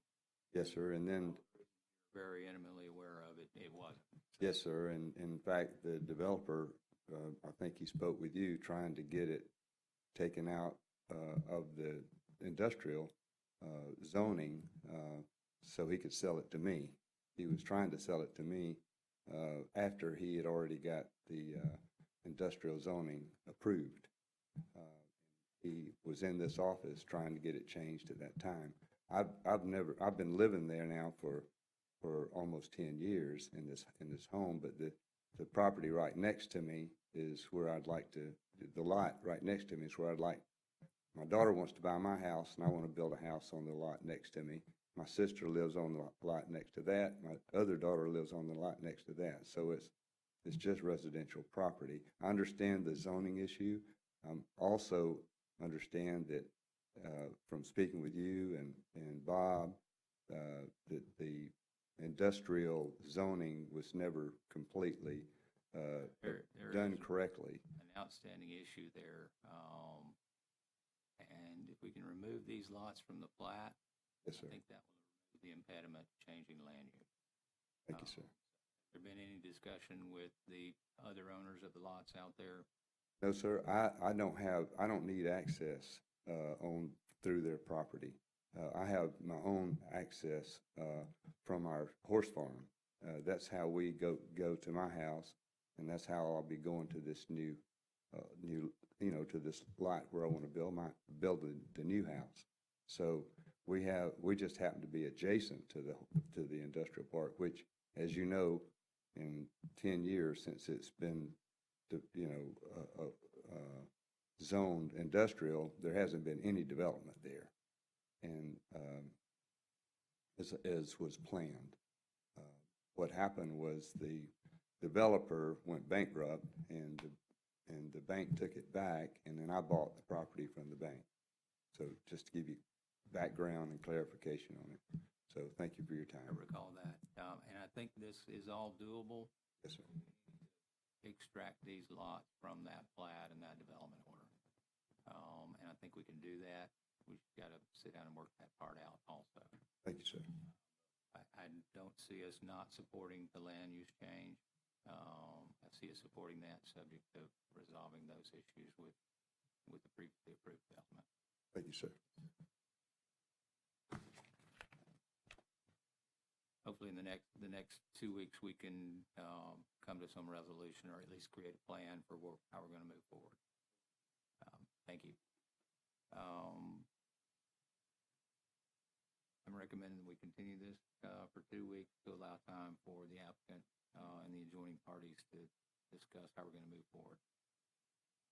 Could I have a motion to that effect?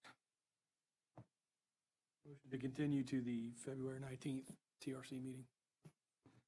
We have a motion, we have a second. Second. We have a motion and a second. Any further discussion? Seeing none, all in favor, please say aye. Any opposed likewise?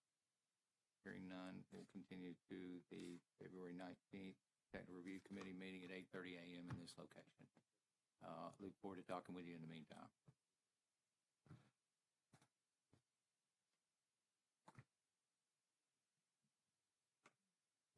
This moves us to item number 12, the 395 subdivision, also known as Palm Cove. This is a plat application reviewed by Bob Baronti. Renee, can you introduce it for us?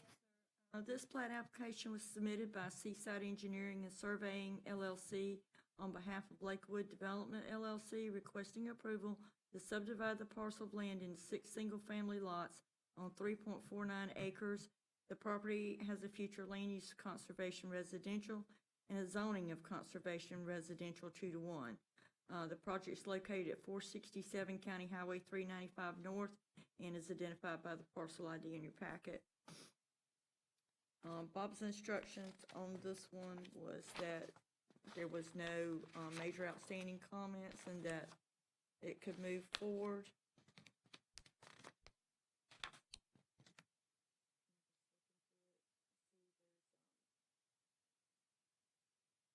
There's no surveying comments, no engineering comments.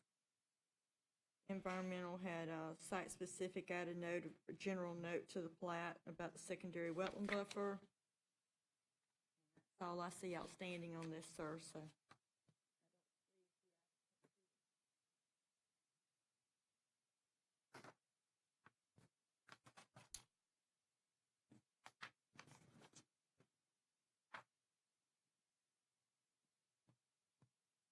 And this one is built.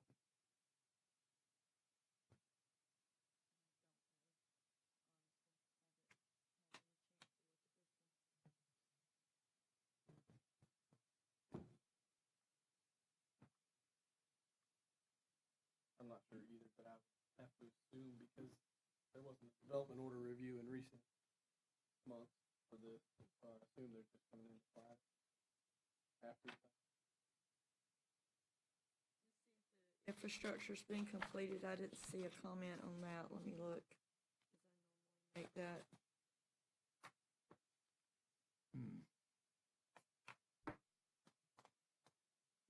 Fees due. It doesn't say anything about the final inspection, sir, that I see. Then we can address it subject to confirmation at final inspection, confirming all improvements are in place. I'll make a note of that. And it reads on here, does not meet the transportation concurrency plan. There is some fees associated with it. Yeah, there will be. Pay those fees when at the planning phase. Yeah. Traffic concurrency fee of $9,560 that's pending that has to be paid prior to the recording of the plat. We also have a recreation fee outstanding. They don't have the amount in here. Of course, the 911 fee is also outstanding.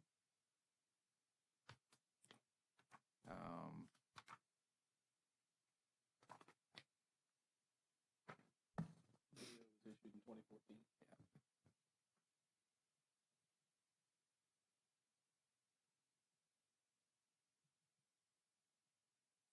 Could we move this forward dependent upon all applicable fees being paid and final inspection or letter of credit as applicable?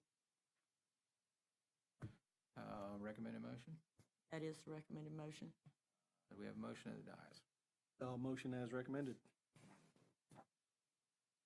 Do we have a second?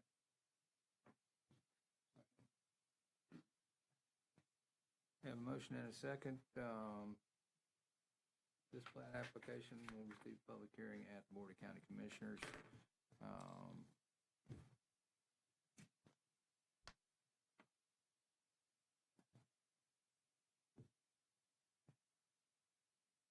We have a motion at the dais. All in favor, please say aye. Aye. Opposed likewise? Hearing none, this item is conditionally moved forward to the Board of County Commissioners upon satisfaction of outstanding comments, payment of fees, and submittal of the signed Mylar.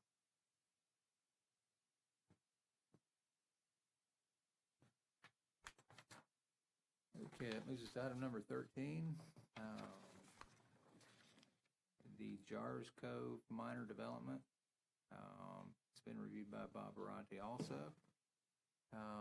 Renee, if you could introduce this one for us. Yes, sir. This is a minor development order application submitted by Core Engineering and Consulting on behalf of Jars Cove LLC, requesting to develop 8 single-family lots on 5.62 acres with a future land use of residential and zoning district of neighborhood infill. Project's located from the intersection of State Road 30 and Highway 293, east onto US 98 and left on the North Holiday Road, and then left onto Forest Shore Drive, then right onto Walton Wade, and the destination will be at the end of the road. It's also identified by the parcel ID in your packet.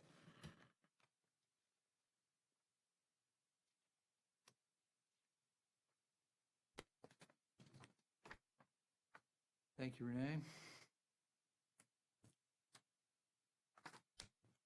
There is some comments, sir, from Public Works, environmental. Let's see if they have. He does have floodplain comment to show the boundary there.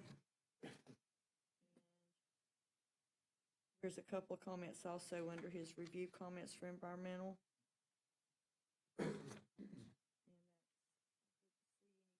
Fire. You saw this one? I have not, but just looking at it.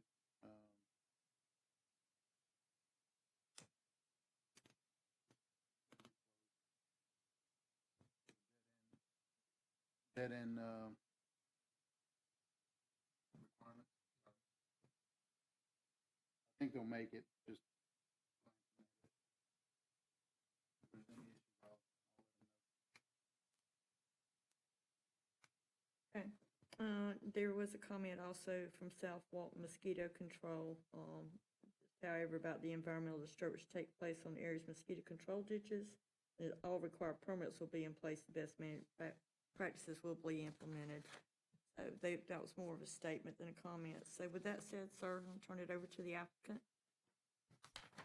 Zach Brandon, here for Core Engineering. Most comments seem pretty straightforward. We can pretty address them probably in a couple of days. The only real question or concern we have is the open cut comment for Public Works. We'll need to reach out to Jim Harmon this week to discuss. We're trying to clean up the end of Walton Way, the deteriorating cul-de-sac, and the concern with the school bus turnaround and everything. They're using the side of the road, and it's kind of a concern for everyone in the area. So we're kind of just trying to do the right thing, clean up the whole area at the end of Walton Way, and get this underway.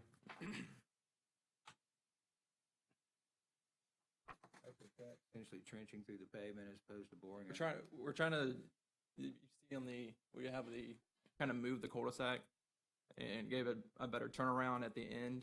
It's not a full cul-de-sac at the end of Walton Way currently, and the buses have to use the side of the road and kind of go around a telephone pole to get around. It's kind of, we're trying to improve just the end of the road along with the proposed development.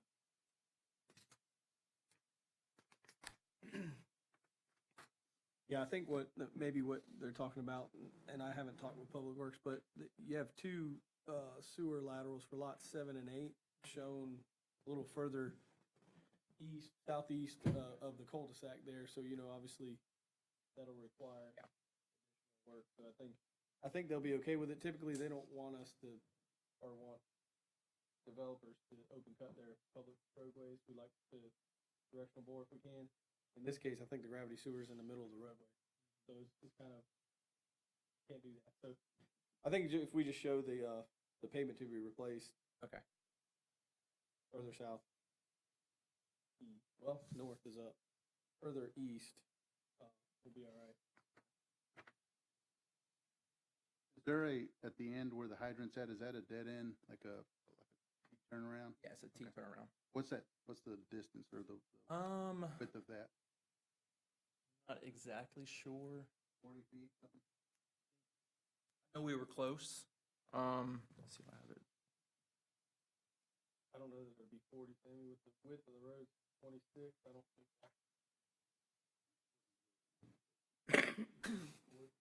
That's a nice scale.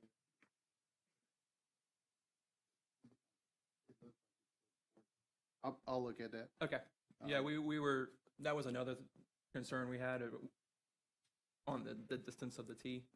So, if you have any comments, we'll discuss and make any changes that we might need. You may want to relocate that hydrant. Okay. Project, as opposed to the end of the project.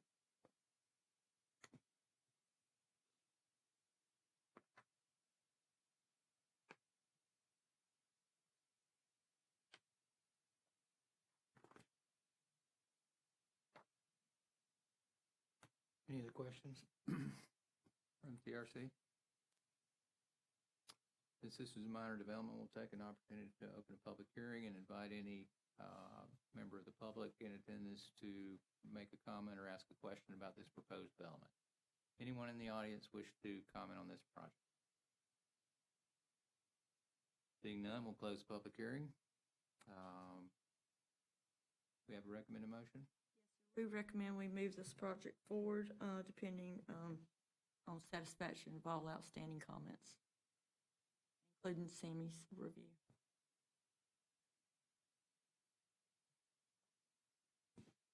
Okay, we recommend a motion. We have a motion that dies. So moved, as stated by Second. We have a motion and a second. All in favor, please say aye. Renee. Aye. Opposed likewise? Hearing none, this item is conditionally approved, subject to satisfaction of outstanding comments and payment of fees to move forward to the development order stage. Upon that satisfaction. That moves us to item number 14, the Inlet Dunes Petition for Abandonment. Request approved by resolution has also been reviewed by Bob Baronti and Renee. Yes, sir. This is a petition for. I'm not sure what Bob offered you to get you to handle all of his projects today.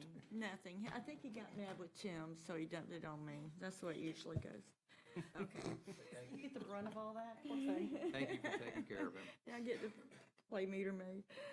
This is a petition for abandonment application submitted by Dunlap and Shipman on behalf of Inlet Dunes Homeowners Association requesting an abandonment of 33 feet, .12, plus or minus acres of Pompano Street and identified as parcel 36, 3 South 18, 16600 AAA quadruple A in favor of the Inlet Dunes Homeowners Association. The property has a future land use of residential and a zoning of residential preservation. The project's located approximately 0.60 miles south of the intersection of Highway 98 and South Orange Street.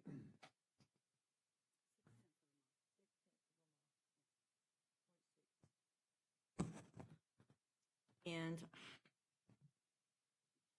if we got any outstanding comments?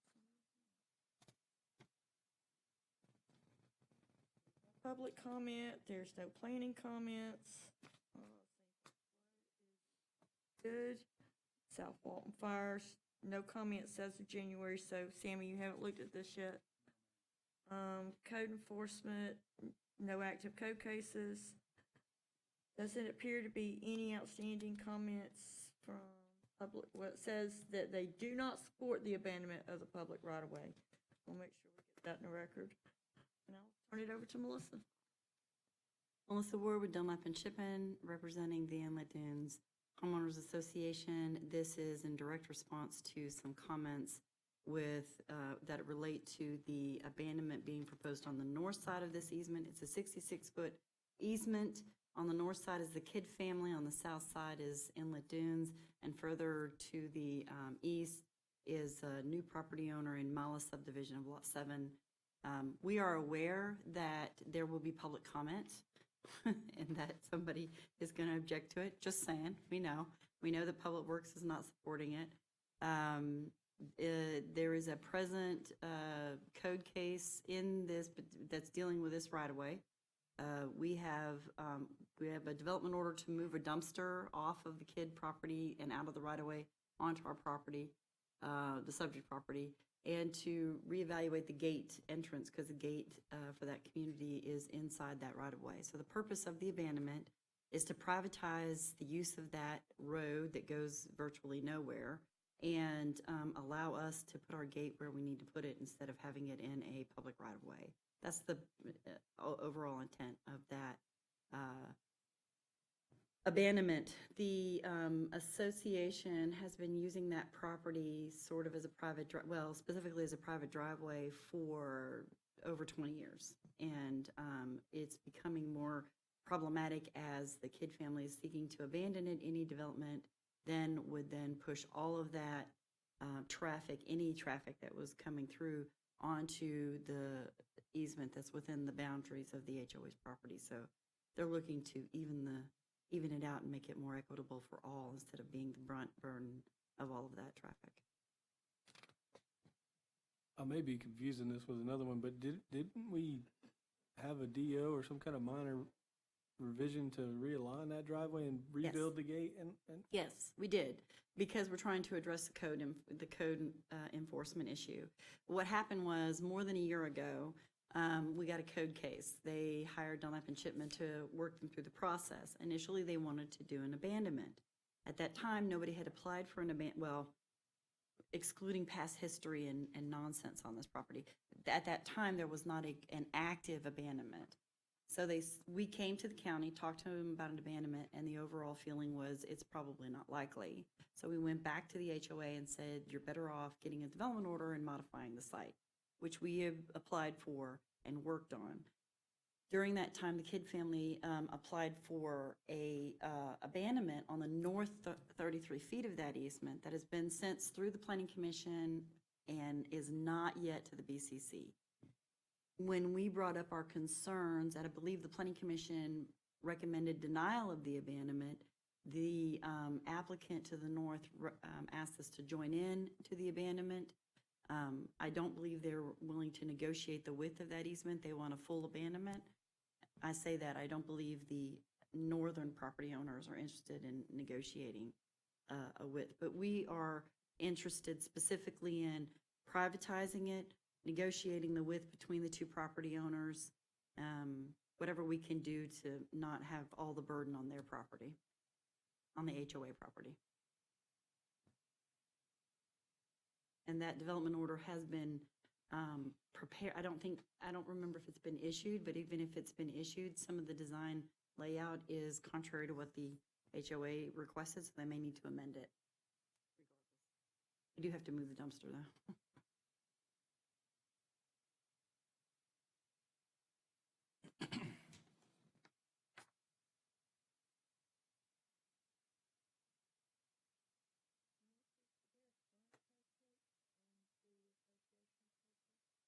It is current because we haven't moved the stuff out yet and had a final inspection. The DO may need to be modified. In this case, if the 33-foot easement is abandoned, that privatizes the property. We no longer have a code case other than the dumpster. Yeah, It's a potential resolution to the code Think case. we kind of need to change that in the staff report to say there's an active code violation. I made a note of that for Bob.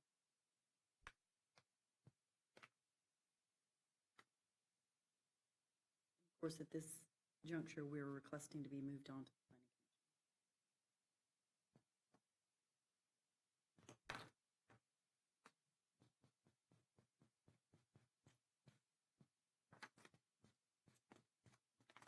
Well, given this is a complicated issue,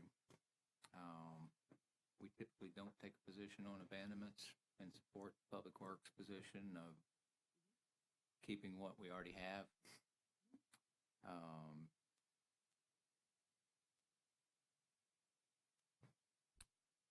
Don't see any issue in holding up the process and allowing it to move forward.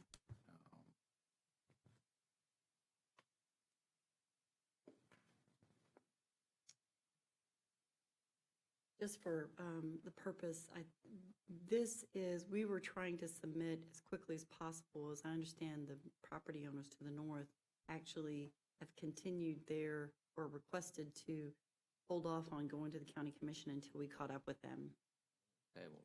Tabled until we caught up with them. They wanted to present it as one whole 66-foot abandonment, 2 projects. Any other questions from the dais?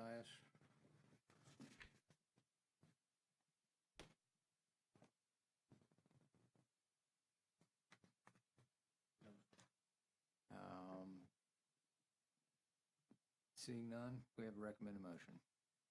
Move forward it to the planning commission for their recommendation to the Board of County Commissioners. We have a recommended motion. We have a motion at the dais. Motion is recommended. Second. Second. We have a motion and a second. In favor of moving this item forward to the Board of County Commissioners. Say aye. Aye. Opposed likewise? This is approved to move forward for their consideration.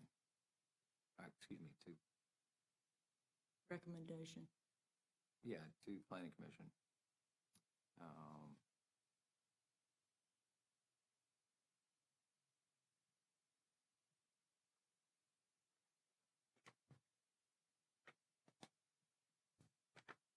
That's the last item on our agenda. We'll entertain a motion to adjourn. Motion to adjourn. Second. All in favor of that? Aye. Thank you very much.